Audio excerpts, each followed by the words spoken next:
Today, I'll share 5 catastrophic pre-med mistakes that ruin your pre-med years. We'll talk about what most pre-meds do and what to do instead. Everything from overemphasizing your GPA and MCAT scores to mass sending generic emails that ruin your pre-med reputation to leaving your letters of recommendation to chance. This very YouTube video will save you 4 years of making mistakes that I did on my way to my dream medical school, UCLA. Number 1, overemphasizing your GPA and MCAT score. It's very easy and very natural to lean into your student persona. In fact, you've been a professional student all your life. But because of how medical school admissions is structured today, there must come a time and place where you consciously rearrange your priorities and put GPA and MCAT below the rest of your application. Remember that your stats get your application acknowledged. It gets your foot in the door to be considered. The rest of your application, the extracurriculars, the narrative, the letters of recommendation, those are the things that earn you a seat at the table. Do not get it twisted and have your entire pre-med identity revolve around your 3.95 GPA, 522 MCAT score. And what's worse, when you work so hard to get those unbelievable stats, you hurt the most when you don't earn an acceptance because the rest of your pre-med application is mediocre. And how do you do this? Well, you must develop this very nuanced skill of getting the same grades with less studying. You must purposely limit and bottleneck the time that you dedicate to class, because if you don't, your professional student identity will be able to study and study and study your entire week away. I recommend protecting time for your priorities outside of class. That means protecting time to send an email to your letter writer, protecting time for your extracurricular activity every single week, protecting time for your physical and mental fitness, and of course, to protect time to call mom. When you take a step back and look at your calendar from a 10,000-foot view, you can double down and put more hours onto your research.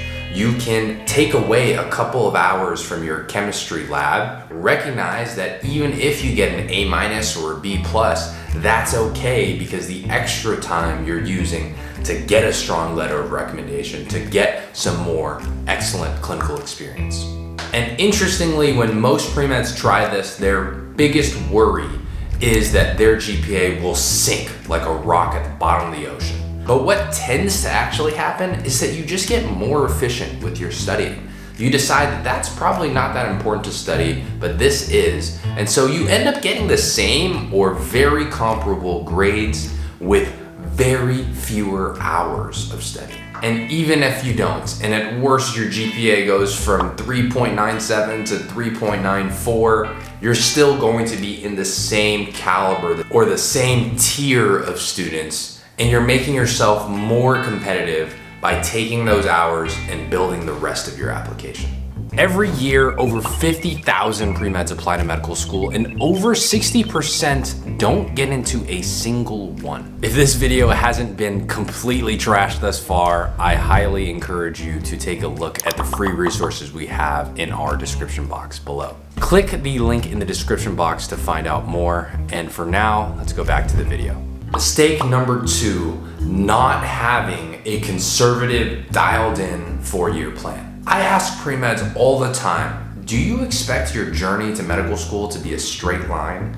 And 100% of the time, the answer is no. They expect left turns, they expect detours, they expect U-turns along the way. And just this week, I've received 3 texts from pre-meds who scored nearly 7 to 8 points lower on their real MCAT exam than they had been on their average practice exams. And this happens all the time. If you say you expect detours, then you should plan and account for those detours. It just doesn't make sense not to. But instead, what I often see are 4-year plans that are packed tightly to the brim. An MCAT test in April, hoping the one in May is perfect, jamming in clinical experiences in the last 3 months before you apply. And often there are no plans for letters of recommendations on that 4-year plan. When you do have to inevitably take that left turn, you will eat into the other time that you have for extracurriculars, clinical experiences, research, letters of recommendation, and that is when the pre-med journey feels suffocating. Instead, build a 4-year plan with contingencies in them. If your GPA is lagging behind, you've protected multiple summers to opt into if you need more summer credits to raise that GPA.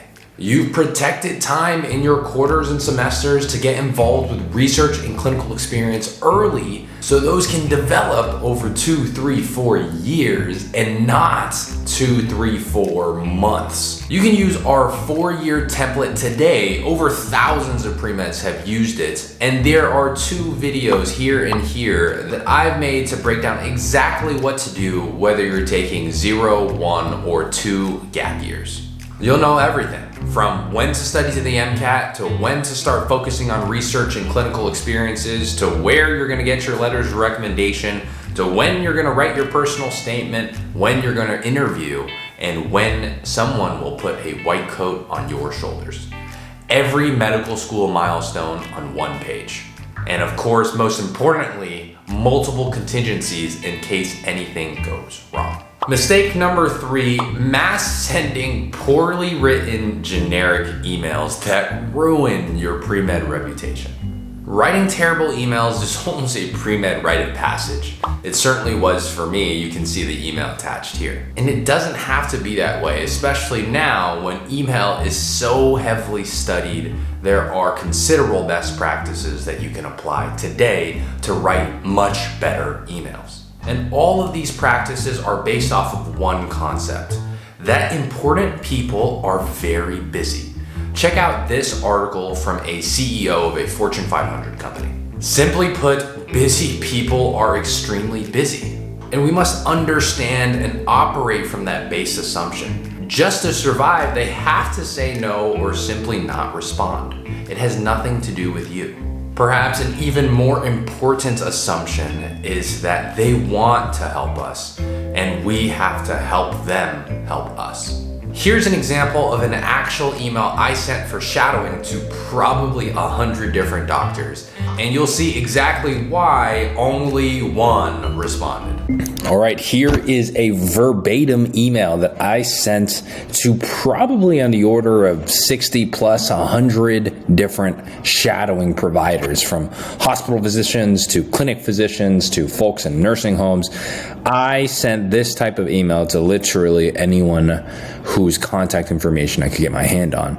And you'll see that it's really on the longer end, 1, and 2, it's just not really following best practices when it comes to writing emails. I'll share you what is not so great about this email, and hopefully, or perhaps you can see some of the same mistakes that you might be making on your emails, so that you can fix them and address them. And remember, if you have any questions or would just like to have a plug and play, ready to go email template right now to use, feel free to look in the description box below, where we've taken all the best practices, put them in a copy and pastable template for you, and you can just go from there, so you don't have to spend all the hours making the mistakes that I did. But let's go through the mistakes. First and foremost, the subject line, shadowing interest, Michael Lee. So number 1, if I read that email in a line at Starbucks while that notification popped up on my phone before work, I immediately would delete that email.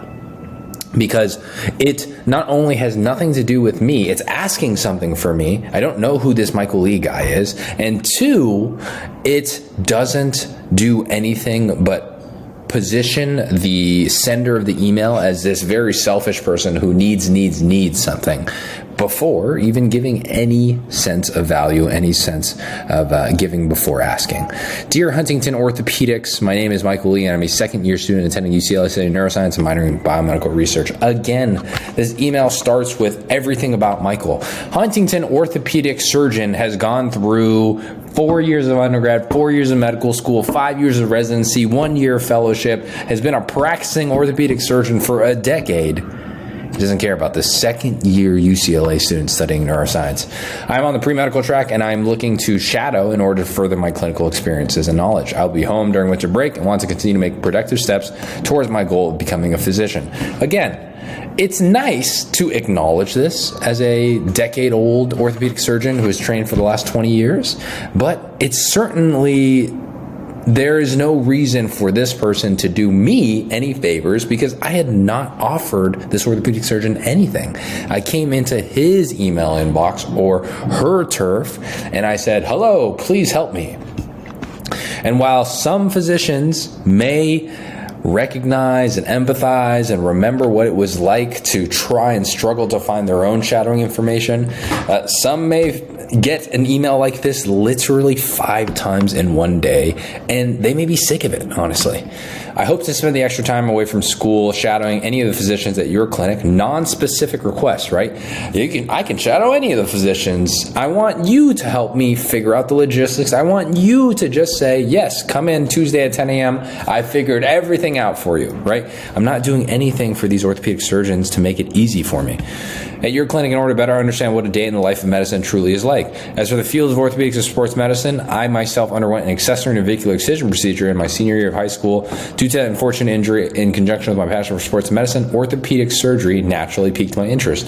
Hello, finally, after 2 paragraphs in the last sentence, I've shared one specific detail about why I personally am really interested in neuroscience. You didn't get it with my name or my year or my major or my minor or what I'm doing winter break or all these desires for me to increase the strength of my application. You finally got it at the bottom of the second paragraph after a weak subject line. So again, the odds of this being responded are slim to none. In fact, it's probably like 1 in 100, which was my actual response rate. I understand the issue of patient privacy and security, and because I am volunteer, I am HIPAA certified and am completely willing to sign any paperwork or undergo any courses if needed. Haha! This is the second time in an email where I've acknowledged what the other person might be worried about. If I were an orthopedic surgeon, what would I be worried about for this shadowing kid? It would be 1, he's taking too much of my time, he's kind of being annoying, or he is just talking to my staff and my clinic and we're all slowing down unnecessarily, or I have to teach him a ton, and that slows down my workflow. 2, he doesn't understand patient privacy and he can get me legally in trouble, right? So finally, in this email, I've recognized some of those things. Or 3, he's just kind of using me to strengthen his application and it's just going to be a hassle for me. And that was addressed by me sharing my actual interest. All right.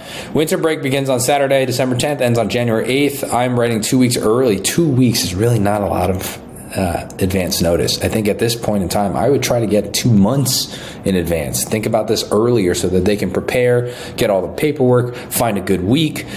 2 weeks is really, really short notice to complete any paperwork or training that I would need before I come in to shadow, granted that any of your physicians would allow it. Again, I'm coming in hot. This person doesn't know me. Granted that any of your physicians would allow it makes me sound like I have the position of power. I do not. Right? They cannot respond. They can say no, which is all the things that they did do because this email is so poorly written.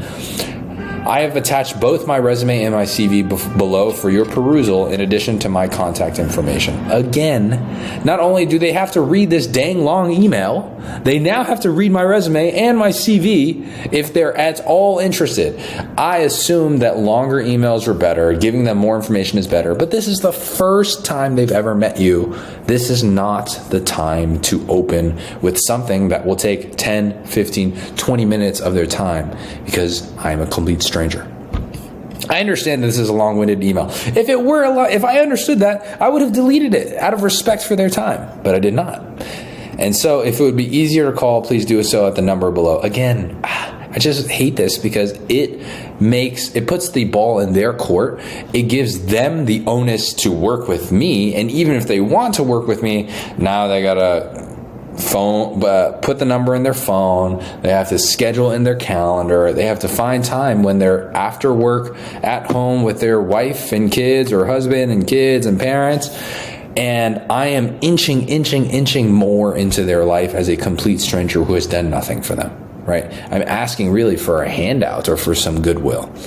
This opportunity would mean a lot to me. Well, most people did not get to this point. So please let me know if I can do anything to facilitate this prospective process. I should be the one thinking about things to make it easier for them. It should not be the opposite way around, where I'm asking them, is there anything I can do? I look forward to hearing back from the clinic. Best, Michael Lee, and then attached with my resume and CV. This is a great example of an email not to send. And in the description box, you will see very strong examples, all really done for you, with perfect subject lines to use today, with just plug and play templates where you just stick in your name, why you're interested, and send that email off. They are shorter, more concise, take into consideration your ask as a pre-med student, and respects the reader's time. That is the email you should send, and that is the reason why emails like I sent when I was a sophomore in college did not work, to the tune of 1 in 100, and I don't want that for you. Instead of writing emails like that, you have two options. The first is to spend hours and hours learning those email best practices and practicing so that it becomes second nature for you. That's the hard path that I had to go through. Or you can use option number 2, where we have easy, ready to go, word for word email templates for you to use right now to send better emails. They've already incorporated all the email best practices, and all you need to do is put your name on it and send them. And they're broken down by section. There are emails that are good to send for research, and there are emails that you can use to send asking for shadowing. Of course, they're always free, available in the description box below. Number 4, the most common pre-med catastrophic mistake: building your resume or CV on a foundation of generic extracurricular activities. On one hand, there's joining the cinema arts club and then realizing you don't like it, so you quit. On the other hand is paying thousands of dollars, spending an entire summer training for being an EMT, only to work 12-hour overnight shifts every other week and hating every single hour of it, but starting just because other pre-meds had also recommended you be an EMT. And what's worse, at the end of all of that, during your interview day, plenty of medical school professors will ask you about your EMT experience, something that you did not ever enjoy. You put in all that hard work only to make yourself less competitive. Be very careful with what you commit to. Most things, like the cinema club, are reversible and easy to quit. But many things can linger and become a core part of your application, even if you didn't want them to. I call these fixed activities. Once you join them, you commit 4 hours every single week for the next 3 or 4 years. And that hospital volunteering or EMT or scribe position you originally thought was a great idea ends up becoming 400, 600, 800 hours you're not putting into the extracurriculars you actually care about, building your relationships with your letters of recommendation writers, your physical and your own mental health. And this is how you can have 2 pre-meds, each who have worked similar thousands of hours over their pre-med career, but end up with vastly different results. It matters where you put those hours. Think proactively about what you're committing to and ask yourself before you jump in, would I be excited to potentially talk about this activity with a friend, a family member, or eventually a doctor on an admissions committee who is deciding whether or not I should join their medical school? Ask yourself the golden question: am I doing this really just because medical schools will want to see it? I also recognize you're not a sage and you won't be able to predict your perfect medical school application and what it'll look like in 2, 3, or 4 years. But I think reflecting on that question for 1 second will save you hundreds, if not thousands of hours over the years when you decide to not commit to those extracurricular activities that you're in just because your other pre-meds are also in them. Catastrophic problem number 5, leaving your letters of recommendations to chance. The infamous generic letter of recommendation is way too commonplace. The letter of recommendation that says, Susie got a great grade in my class. Susie's a nice person, and here, let me just repeat her exact CV. For something so important, an intimate conversation behind closed doors about your candidacy to become a doctor, these letters of recommendations cannot be an afterthought. Relationships are built on quality and quantity of interactions, and you can ramp up both of them. We encourage our students to systemize their communication, which means that they reach out to their professors every couple of months, no excuses. We encourage them to listen and reflect on the advice that their mentors are giving them, and actually take action on those advice and close the loop to share with the mentor what they did and how they affected the mentee's life. That's all a mentor wants, for someone to take their advice and really excel and take it all the way. And probably most advanced of all, think about how you can offer value to your professors and your mentors. For example, one of my Buddhist professors who really loved teaching would have loved to have a more full class. Every quarter's class enrollment was maybe 75 to 70% full. And so I sent out an email to our department asking them to promote Dr. Hayes' class to the rest of the students.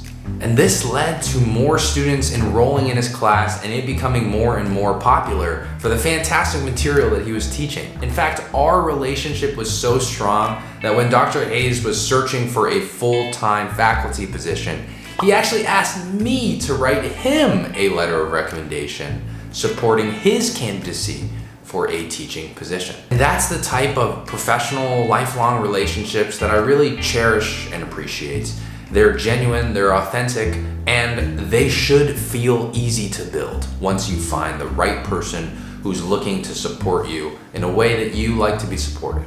And remember, never trust your memory. Anytime you listen or hear something interesting, write it down. Professors always bring up their interests and hobbies, their family members and recent trips, the articles that they read, and things that they're thinking about. Listen to those things and follow up. For example, my Buddhist professor on the side had a job with an encyclopedia company where he was filling out certain entries. I thought that was cool and we had multiple conversations about that.